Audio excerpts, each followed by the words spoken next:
오늘도 우리의 삶을 인도하시며 우리의 발걸음을 주장하신 하나님 아버지 참 감사합니다. 오늘도 우리를 사랑하셔서 속해 지도자 교육으로 함께 모이게 하심을 또한 감사합니다.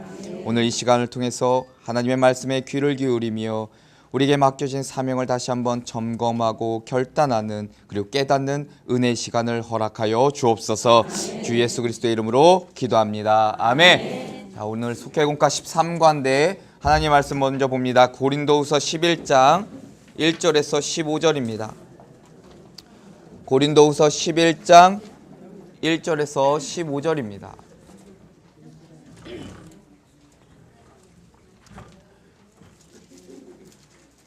고린도후서 11장 1절부터 15절 말씀을 저랑 같이 한 절씩 교독하겠습니다.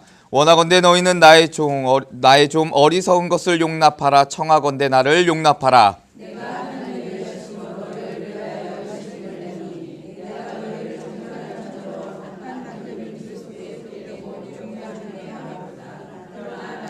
뱀이 그 간계로 하와를 미혹한 것 같이 너희 마음이 그리스도를 향하는 진실함과 깨끗함에서 떠나 부패할까 두려워하노라.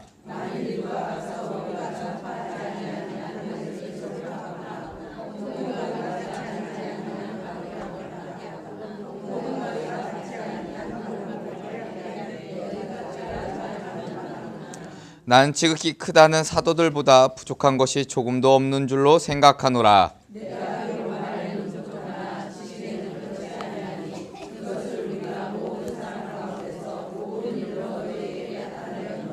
내가 너희를 높이려고 나를 낮추어 하나님의 복음을 값없이 너희에게 전함으로 죄를 지었느냐?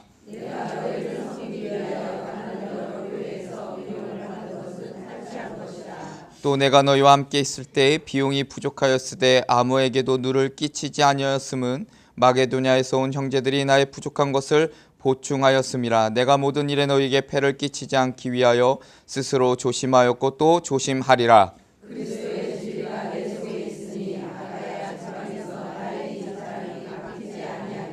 어떠한 까닭이냐? 내가 너희를 사랑하지 아니함이냐? 하나님이 아시느니라.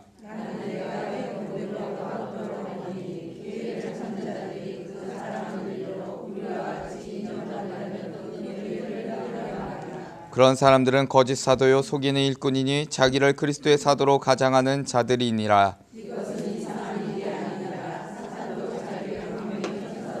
다 함께 읽겠습니다. 그러므로 사탄의 일꾼들도 자기를 의의 일꾼으로 가장하는 것이 또한 대단한 일이 아니니라. 그들의 마지막은 그 행위대로 되리라. 아멘. 아멘. 우리 옆 사람들하고 인사하겠습니다. 그리스도의 진리 안에 거합시다. 인사하겠습니다. 진리 가운데 거합시다. 자, 오늘 제목은 그리스도의 진리 가운데 거하는 삶입니다. 우리가 고린도라는 지역에 대해서는 아마 많이 들으셨을 것입니다. 항구 도시고 무역 도시고 그 수많은 우상과 그리고 미신과 각종 종교가 정말 난무했었던 곳이 바로 이 고린도 지역이기도 합니다. 또 다른 것은 철학이 발달되었습니다. 철학이 발달하면 무엇이 성행하냐면 논쟁이 자주 일어납니다. 말싸움이 자주 일어나죠. 그런데 말싸움은 서로 간에 말싸움을 시작하다 보면 이게 끝이 없어요. 어느 한순간 어느 누가 한쪽이 포기하거나 아니면 져주지 않는 이상은 자신들이 가진 사상과 생각이 강할 때는 끝이 없습니다. 싸움밖에 안 되죠.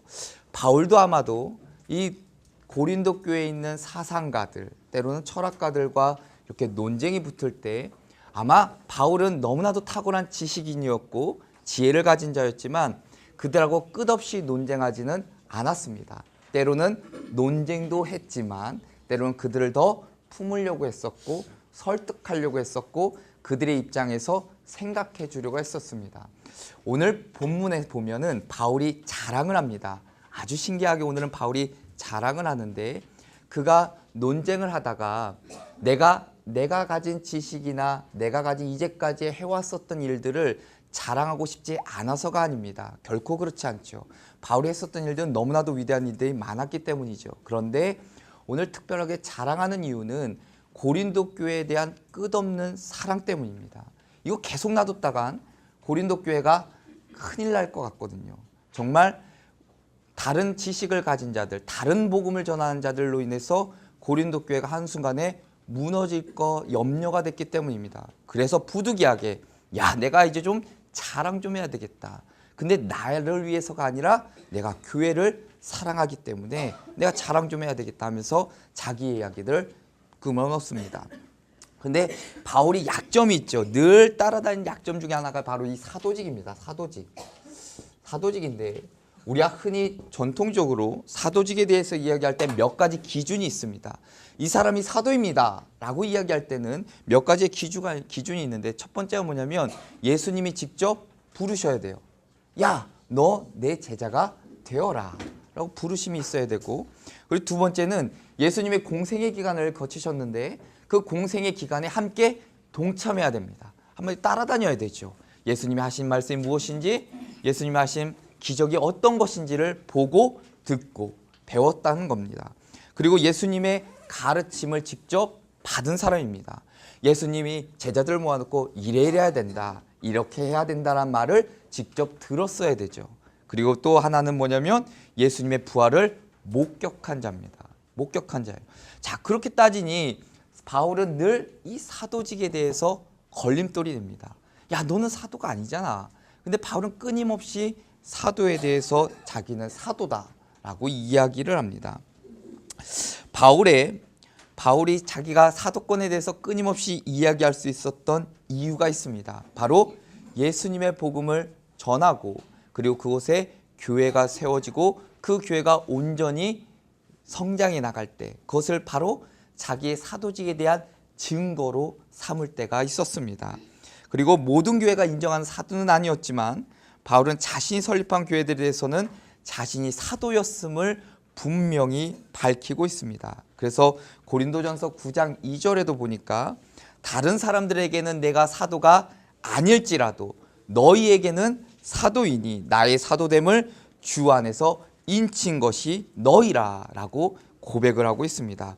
그래서 고린도 교회에도 사도라는 자격으로 편지를 쓰게 되죠. 바울의 서신들 그 자체가 바로 그의 사도직으로 인하여서 쓰였던, 그러니까 그 사도직을 가지고 썼던 편지임을 우리는 성경 말씀을 보게 됩니다. 바울이 이와 같이 행하는 이유가 있습니다. 바로 그의 열심인데, 열심. 바울은 이 열심을 가지고 있었는데, 자, 오늘도 말씀해 보면 이 열심이라는 단어가 등장을 하는데, 열심이 어떤 단어이냐면 이게 결혼 관계에서 비롯된 단어입니다. 결혼 관계에서 나온 단어인데, 바울이 고린도 교인들을 향해서 내가 끊임없이 열심을 내는 것은 자기의 신부를 위하여 질투하기까지 사랑하신 하나님의 그 열심에 근거하게 됩니다.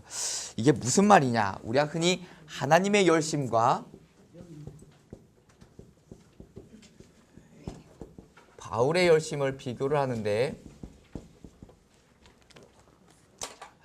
하나님의 열심과 바울의 열심을 비교할 때가 있는데, 어떤 거냐면 하나님의 열심은 그렇죠, 인간을 향한 하나님의 사랑이 담겨 있다는 거죠. 이건 어디서 보냐면 창세기서에 보게 됩니다. 창세기 1장 28절에 하나님이 그들에게 복을 주시며 그들에게 이르시되 생육하고 번성하고 땅에 충만하고 땅을 정복하고 내가 너에게 준 거 다 다스리라. 하나님의 사랑에 근거한 거죠. 그리고 인간을 만들 때 가장 보기 정말 좋았더라, 너무나도 행복해 하신 하나님의 사랑에 근거하고 있습니다. 또한 하나님의 사랑은 어디서 우리가 궁극적으로 볼 수 있냐? 바로 십자가죠. 십자가.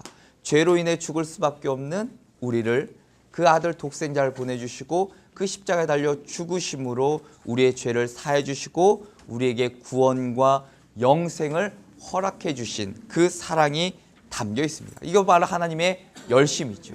근데 바울의 열심도 있습니다. 바울은 뭐냐면 그 그리스도, 십자가에 달려신 그 예수 그리스도를 끊임없이 증언하는 열심을 가지고 있습니다. 증언하는 열심. 그래서 오늘 보니까, 말씀해 보니까 내가 하나님의 열심으로 너희를 위하여 열심을 내노니 내가 너희를 정결한 처녀로 한 남편이 그리스도께 드리려고 중매함이로다 라고 기록하고 있습니다. 오늘 본문에도 그렇죠. 야, 뭐 중매라는 단어가 나오는데 우리가 요즘에 흔히 얘기하는 남녀 연결해주는 그런 중매의 의미보다는 고대 사회에서 중매의 역할은 누가 있냐?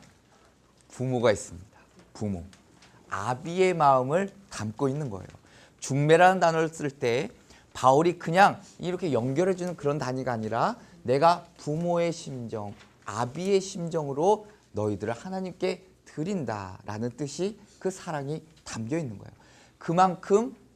그만큼 고린도 교인들을 향한 사랑이 바울은 가지고 있었다는 겁니다. 자, 내가 자녀된 자, 내가 부모로서 고린도 교회를 사랑하니까 이들이 끊임없이 나에게 논쟁거리를 던져줬을 때 내가 이곳에서 치받고 싸우고 그리고 또 대적하고 원수처럼 여긴 것이 아니라 아비의 마음이니까 그들을 품고 긍휼한 마음으로 보살펴줘야 된다는 것이 바울의 생각입니다. 오늘 그것이 그 말씀에 이렇게 녹아져 있는 겁니다.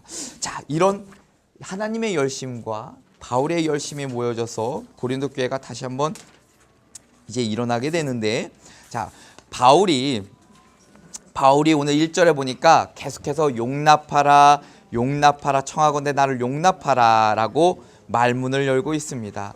자, 간청이라기보다는 명령이고 영적인 타이름이기도 합니다. 우리가 이런 권면을 통해서 몇 가지를 깨닫게 되는데, 자, 첫 번째는 뭐냐면 거짓 교사들의 가르침에 미혹된 자들을 훈계나 그리고 때로는 밀어내고 때로는 원망하는 것이 아니라 인내를 가지고 타이르는 바울의 모습을 보게 됩니다. 이것은 무엇이냐면 사랑은 징계보다 우월하다는 것을 보여줍니다. 사랑은 징계보다 우월하다는 거죠. 우월하다는 거. 자, 그리고 두 번째는 뭐냐면 사랑으로 역사하는 믿음의 있음을 깨닫게 해준다는 거죠. 거짓 교사들의 그것처럼 자랑이나 외적인 권위에서 지도자가 세워지는 것이 아니라 진정한 사랑을 통해서 하나님의 역사가 드러난다는 것을 또한 보게 됩니다. 그리고 또한 뭐냐면 우리가 흔히 오늘날하고 비교해 보면 눈앞에 보이는 현실적인 유혹과 미혹이 많잖아요.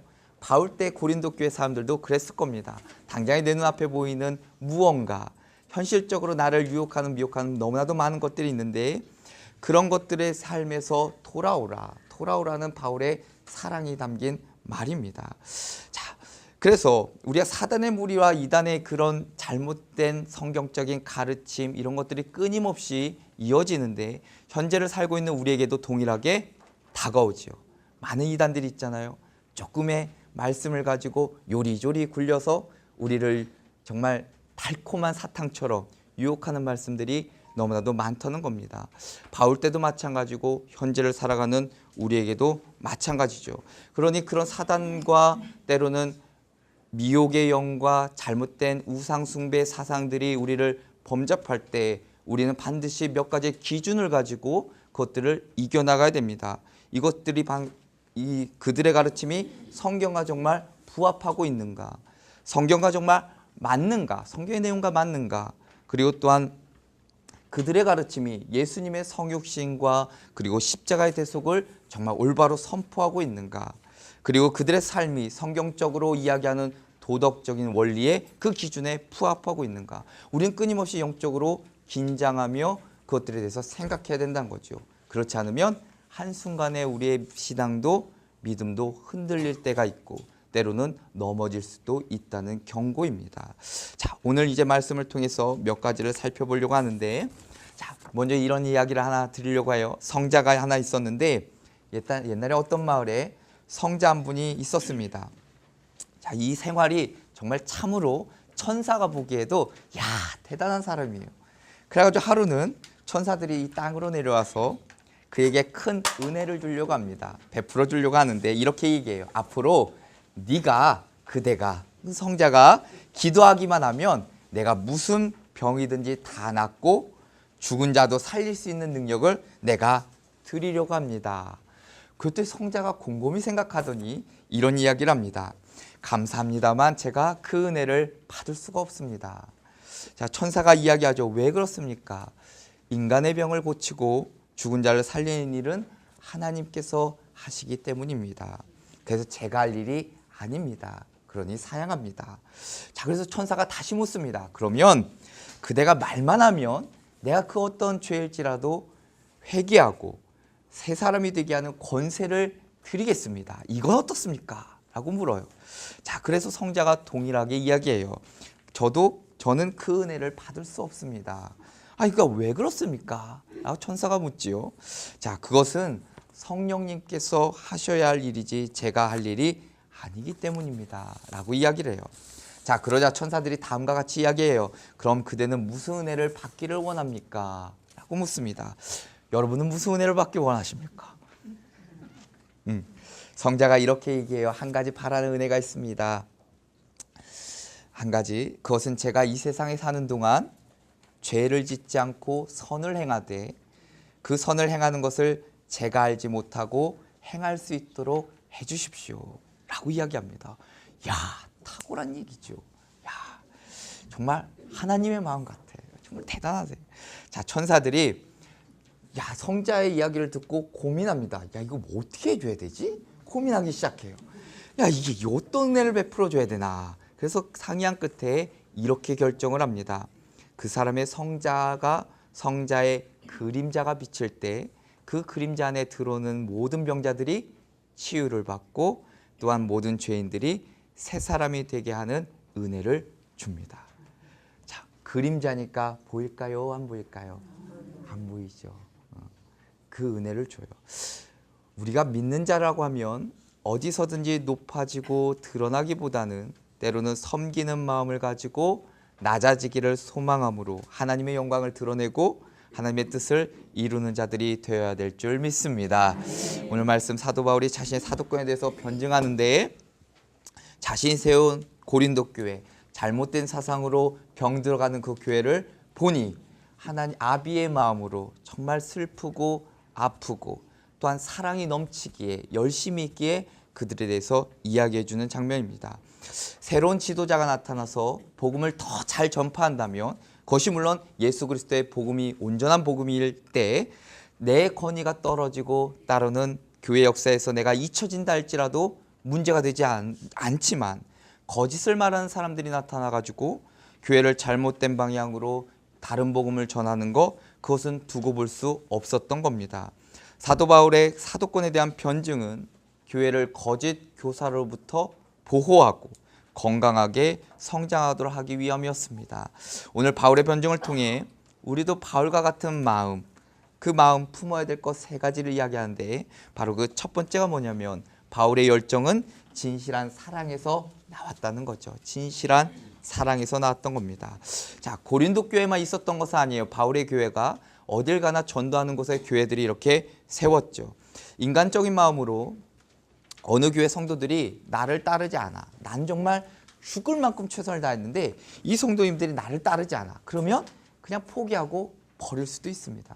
그냥 그만 오히려 괘씸한 마음이 생길 수도 있겠죠. 근데 바울은 애타는 심정으로 고린도 교회 성도들이 깨닫기를 원했습니다. 자, 그의 사랑의 출발점은 뭐냐면 내 자존심을 내려놓는 거예요.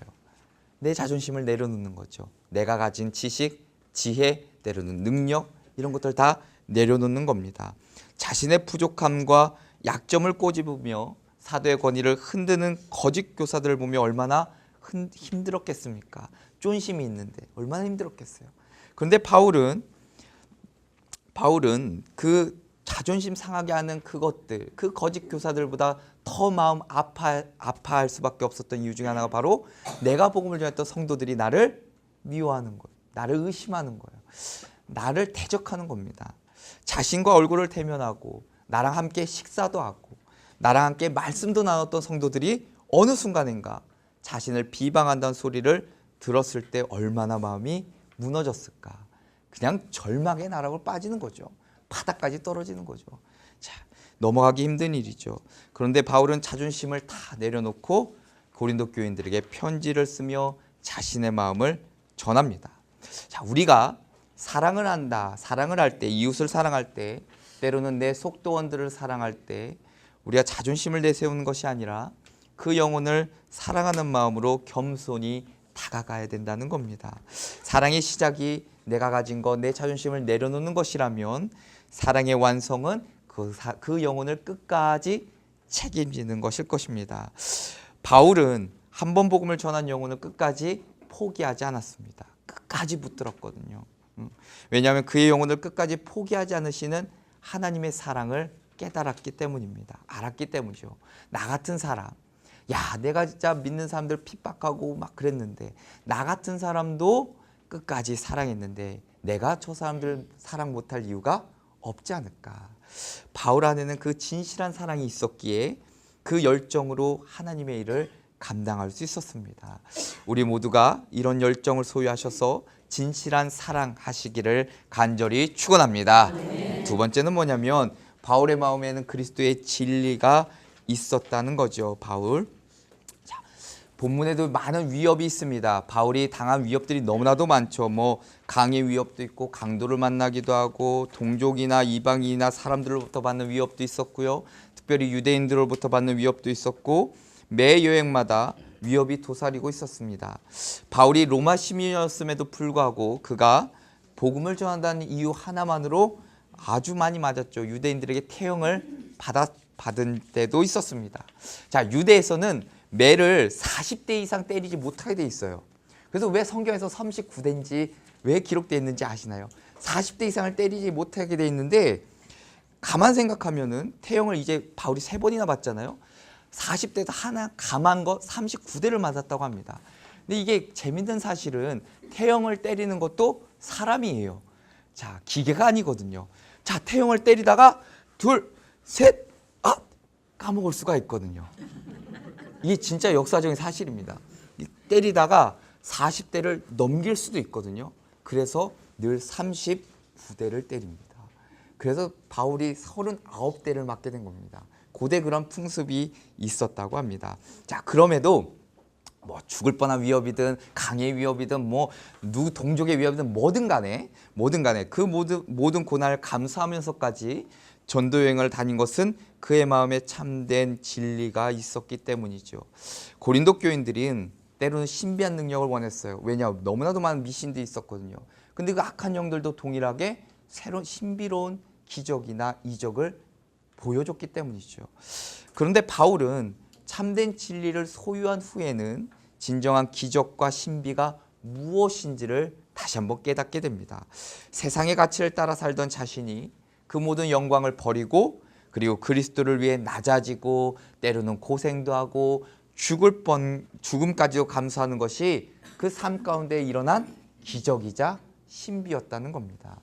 우리가 단순히 현상적으로 보이는 신비가 아니라는 사실이죠. 참된 진리는 바울같이 고통과 때로는 고난 앞에서 담대한 믿음과 놀라운 힘을 발휘하게 됩니다. 우리의 신앙이 화려한 것을 쫓아가는 것이 아니라 나에게 허락한 고통과 때로는 문제, 역경, 그 어려움도 그리스도의 진리 안에서 그 말씀 안에서 감내하는 성숙한 삶이 되시기를 간절히 축원합니다.